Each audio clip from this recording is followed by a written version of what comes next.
ನಮಸ್ಕಾರ ಬಂಧುಗಳೇ. ಚಂದ್ರಘಂಟಾ ಮಾತೆಯನ್ನು ನವರಾತ್ರಿಯ ತೃತೀಯ ದಿನ ಪೂಜಿಸಿ ಅವರ ಮಂತ್ರಗಳನ್ನು ಪಾರಾಯಣ ಮಾಡಿದರೆ ಮನಸ್ಸಿನ ಎಲ್ಲ ಆಸೆಗಳು ಈಡೇರುತ್ತವೆ.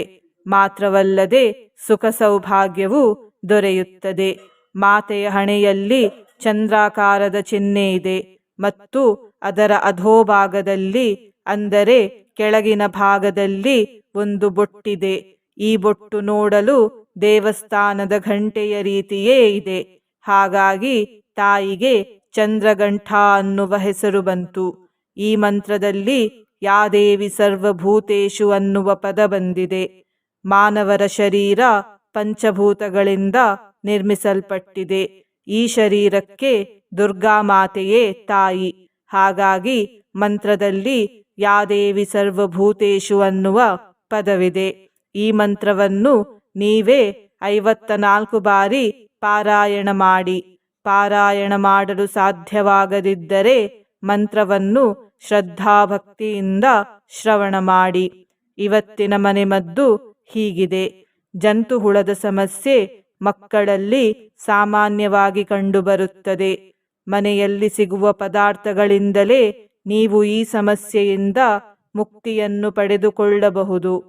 ಕಡಲೆಕಾಳು ಗಾತ್ರದ ಹಿಂಗನ್ನು 1 ಲೋಟ ಕಹಿಬೇವಿನ ಸೊಪ್ಪಿನ ಕಷಾಯಕ್ಕೆ ಬೆರೆಸಿ ಕುಡಿದರೆ ಜಂತುಹುಳದ ಸಮಸ್ಯೆ ಪರಿಹಾರವಾಗುತ್ತದೆ. ಇದನ್ನು ಕುಡಿಯುವಾಗ ಕಹಿ ಅನಿಸಿದರೂ ಇದರ ಫಲ ಸಿಹಿಯಾಗಿಯೇ ಇರುತ್ತದೆ. ವರ್ಷಕ್ಕೆ ಒಮ್ಮೆಯಾದರೂ ಇಂತಹ ಕಹಿ ಕಷಾಯಗಳನ್ನು ಸೇವಿಸುವುದು ಆರೋಗ್ಯಕ್ಕೆ ಹಿತಕರ. ಬಂಧುಗಳೇ, ನೀವು ಚಾನಲಿಗೆ ಮೊದಲನೇ ಬಾರಿ ಬಂದಿದ್ದರೆ ಚಾನಲನ್ನು ಸಬ್ಸ್ಕ್ರೈಬ್ ಮಾಡಿ, ಹತ್ತಿರದ ಬೆಲ್ ಬಟನ್ ಒತ್ತಿ ಆಲ್ ಅನ್ನುವ ಆಪ್ಷನ್ ಅನ್ನು ಸಿಲೆಕ್ಟ್ ಮಾಡಿ. ನೀವು ಸಬ್ಸ್ಕ್ರೈಬ್ ಮಾಡಿದರೆ ನಮಗೂ ಇನ್ನೂ ಹೆಚ್ಚು ವಿಡಿಯೋ ಮಾಡಲು ಸ್ಫೂರ್ತಿ ಸಿಗುತ್ತದೆ ಮತ್ತು ನಿಮಗೂ ನಮ್ಮ ಹೊಸ ವಿಡಿಯೋ ಅಪ್ಲೋಡ್ ಆದ ತಕ್ಷಣ ಸಿಗುತ್ತದೆ. ಮಂತ್ರಶ್ರವಣ ಮಾಡುವಾಗ ರಕ್ಷಿಸಿ ಚಂದ್ರಘಂಟಾ ಮಾತೆ ಎಂದು ಕಮೆಂಟ್ ಮಾಡಿ ಬಂಧುಗಳೇ.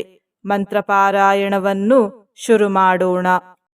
ಯಾ ದೇವಿ ಸರ್ವಭೂತೇಷು ಮಾ ಚಂದ್ರಘಂಟಾ ರೂಪೇಣ ಸಂಸ್ಥಿತಾ ನಮಸ್ತಸ್ಯೈ ನಮಸ್ತಸ್ಯೈ ನಮಸ್ತಸ್ಯೈ ನಮೋ ನಮಃ. ಯಾ ದೇವಿ ಸರ್ವಭೂತೇಷು ಮಾ ಚಂದ್ರಘಂಟಾ ರೂಪೇಣ ಸಂಸ್ಥಿತಾ ನಮಸ್ತಸ್ಯೈ ನಮಸ್ತಸ್ಯೈ ನಮಸ್ತಸ್ಯೈ ನಮೋ ನಮಃ. ಯಾ ದೇವಿ ಸರ್ವಭೂತೇಷು ಮಾ ಚಂದ್ರಘಂಟಾ ರೂಪೇಣ ಸಂಸ್ಥಿತಾ ನಮಸ್ತಸ್ಯೈ ನಮಸ್ತಸ್ಯೈ ನಮಸ್ತಸ್ಯೈ ನಮೋ ನಮಃ. ಯಾ ದೇವಿ ಸರ್ವಭೂತೇಷು ಮಾ ಚಂದ್ರಘಂಟಾ ರೂಪೇಣ ಸಂಸ್ಥಿತಾ ನಮಸ್ತಸ್ಯೈ ನಮಸ್ತಸ್ಯೈ ನಮಸ್ತಸ್ಯೈ ನಮೋ ನಮಃ. ಯಾ ದೇವಿ ಸರ್ವಭೂತೇಷು ಮಾ ಚಂದ್ರಘಂಟಾ ರೂಪೇಣ ಸಂಸ್ಥಿತಾ ನಮಸ್ತಸ್ಯೈ ನಮಸ್ತಸ್ಯೈ ನಮಸ್ತಸ್ಯೈ ನಮೋ ನಮಃ. ಯಾ ದೇವಿ ಸರ್ವಭೂತೇಷು ಮಾ ಚಂದ್ರಘಂಟಾ ರೂಪೇಣ ಸಂಸ್ಥಿತಾ ನಮಸ್ತಸ್ಯೈ ನಮಸ್ತಸ್ಯೈ ನಮಸ್ತಸ್ಯೈ ನಮೋ ನಮಃ. ಯಾ ದೇವಿ ಸರ್ವಭೂತೇಷು ಮಾ ಚಂದ್ರಘಂಟಾ ರೂಪೇಣ ಸಂಸ್ಥಿತಾ ನಮಸ್ತಸ್ಯೈ ನಮಸ್ತಸ್ಯೈ ನಮಸ್ತಸ್ಯೈ ನಮೋ ನಮಃ. ಯಾ ದೇವಿ ಸರ್ವಭೂತೇಷು ಮಾ ಚಂದ್ರಘಂಟಾ ರೂಪೇಣ ಸಂಸ್ಥಿತಾ ನಮಸ್ತಸ್ಯೈ ನಮಸ್ತಸ್ಯೈ ನಮಸ್ತಸ್ಯೈ ನಮೋ ನಮಃ. ಯಾ ದೇವಿ ಸರ್ವಭೂತೇಷು ಮಾ ಚಂದ್ರಘಂಟಾ ರೂಪೇಣ ಸಂಸ್ಥಿತಾ ನಮಸ್ತಸ್ಯೈ ನಮಸ್ತಸ್ಯೈ नमस्तस्यै नमो नमः। या देवी सर्वभूतेषु मा चन्द्रघण्टारूपेण संस्थिता नमस्तस्यै नमस्तस्यै नमस्तस्यै नमो नमः। या देवी सर्वभूतेषु मा चन्द्रघण्टारूपेण संस्थिता नमस्तस्यै नमस्तस्यै नमस्तस्यै नमो नमः। या देवी सर्वभूतेषु मा चन्द्रघण्टारूपेण संस्थिता नमस्तस्यै नमस्तस्यै नमस्तस्यै नमो नमः। या देवी सर्वभूतेषु मा चन्द्रघण्टारूपेण संस्थिता नमस्तस्यै नमस्तस्यै नमस्तस्यै नमो नमः। या देवी सर्वभूतेषु मा चन्द्रघण्टारूपेण संस्थिता नमस्तस्यै नमस्तस्यै नमस्तस्यै नमो नमः। या देवी सर्वभूतेषु मा चन्द्रघण्टारूपेण संस्थिता नमस्तस्यै नमस्तस्यै नमस्तस्यै नमो नमः। या देवी सर्वभूतेषु मा चन्द्रघण्टारूपेण संस्थिता नमस्तस्यै नमस्तस्यै नमस्तस्यै नमो नमः। या देवी सर्वभूतेषु मा चन्द्रघण्टारूपेण संस्थिता नमस्तस्यै नमस्तस्यै नमस्तस्यै नमो नमः। या देवी सर्वभूतेषु मा चन्द्रघण्टारूपेण संस्थिता नमस्तस्यै नमस्तस्यै नमस्तस्यै नमो नमः।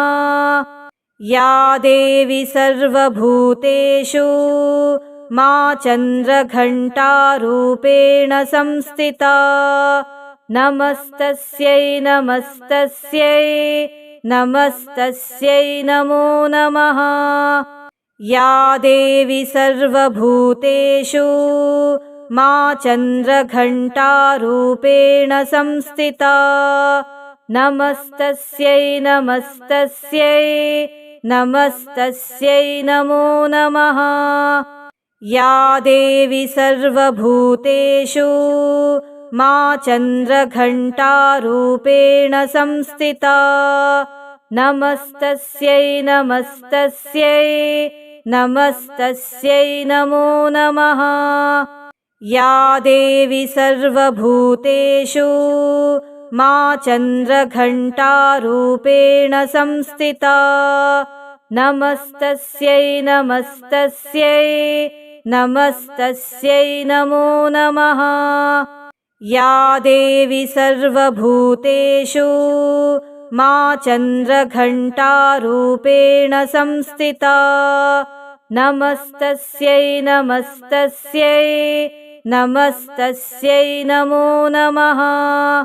या देवी सर्वभूतेषु मा चन्द्रघण्टारूपेण संस्थिता नमस्तस्यै नमस्तस्यै नमस्तस्यै नमो नमः।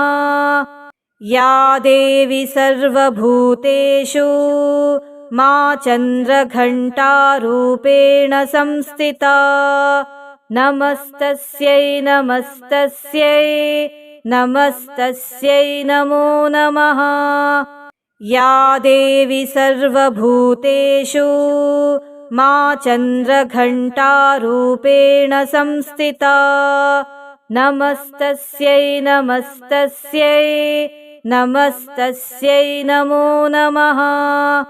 या देवी सर्वभूतेषु मा चन्द्रघण्टारूपेण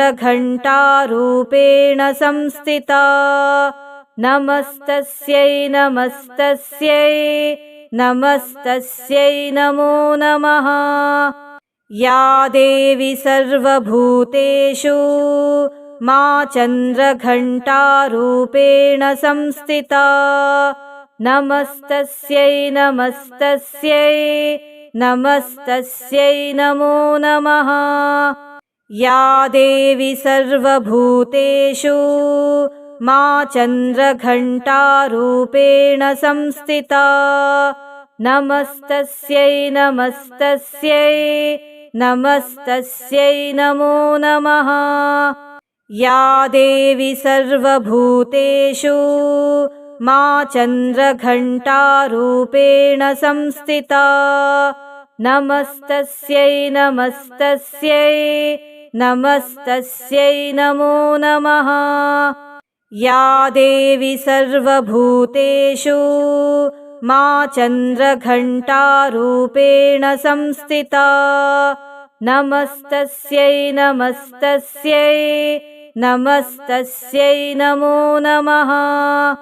या देवी सर्वभूतेषु मा चन्द्रघण्टारूपेण संस्थिता नमस्तस्यै नमस्तस्यै नमस्तस्यै नमो नमः।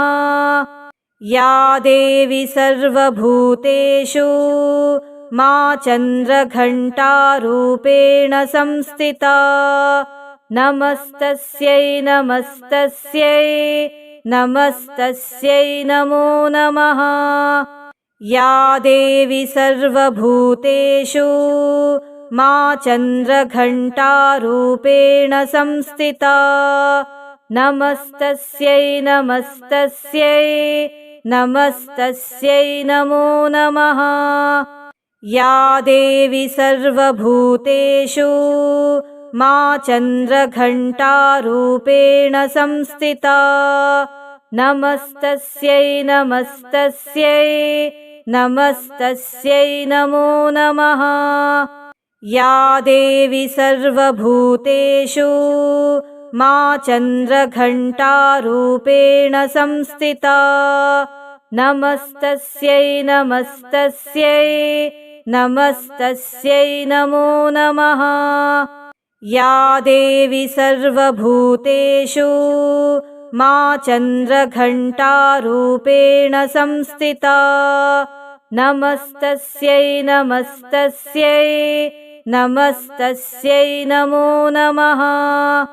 या देवी सर्वभूतेषु मा चन्द्रघण्टारूपेण संस्थिता नमस्तस्यै नमस्तस्यै नमस्तस्यै नमो नमः।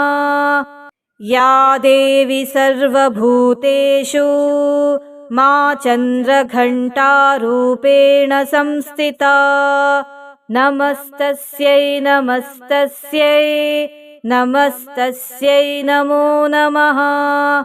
या देवी सर्वभूतेषु मा चन्द्रघण्टारूपेण संस्थिता नमस्तस्यै नमस्तस्यै नमस्तस्यै नमो नमः।